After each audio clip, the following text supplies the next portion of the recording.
अभी आप देख रहे हैं तेलंगाना समाचार। తెలంగాణ రాష్ట్రంలో ఈ నెల నుండి అమలు వచ్చిన కొత్త ట్రాఫిక్ నిబంధనల గురించి తెలుసుకుందాం. ఈ కొత్త నిబంధనలు ట్రాఫిక్ భద్రతను పెంచడానికి మరియు ప్రమాదాలను తగ్గించడానికి లక్ష్యంగా రూపొందించబడ్డాయి.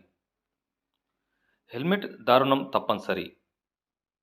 ద్విచక్ర వాహనాలకు హెల్మెట్ ధరించడం తప్పనిసరి. ఇది రైడర్ మరియు పిలియన్ ఇద్దరికీ వర్తిస్తుందని హెల్మెట్ లేకుండా ప్రయాణిస్తే జరిమానా విధించబడుతుంది. సీట్ బెల్ట్ అనివార్యం. 4 చక్రాల వాహనాల్లో డ్రైవర్ మరియు అన్ని ప్రయాణికులు సీట్ బెల్ట్ ధరిస్తే తప్పకపోతే జరిమానాలు ఉంటాయి.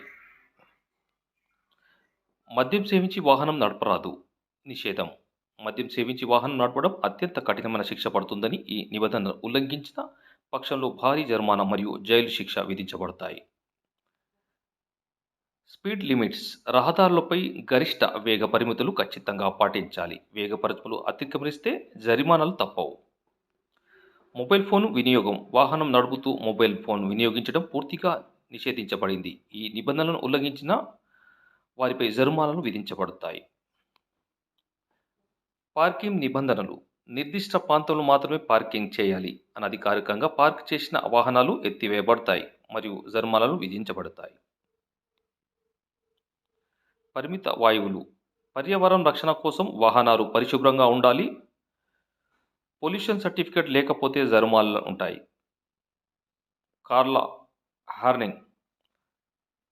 అనవసరంగా హార్న్ వినియోగించడం నిషేధం. ఈ నిబంధనను ఉల్లంఘిస్తే జరిమానాలు విధించబడతాయి. ఈ కొత్త నిబంధనలు ప్రజల భద్రత కోసం అమలులోకి తెచ్చినవి. వీటన్నిటిని ఖచ్చితంగా పాటించడం ద్వారా మనం రోడ్లపై ప్రమాదాలను తగ్గించవచ్చు మరియు అందరూ సురక్షితంగా ప్రయాణించవచ్చు.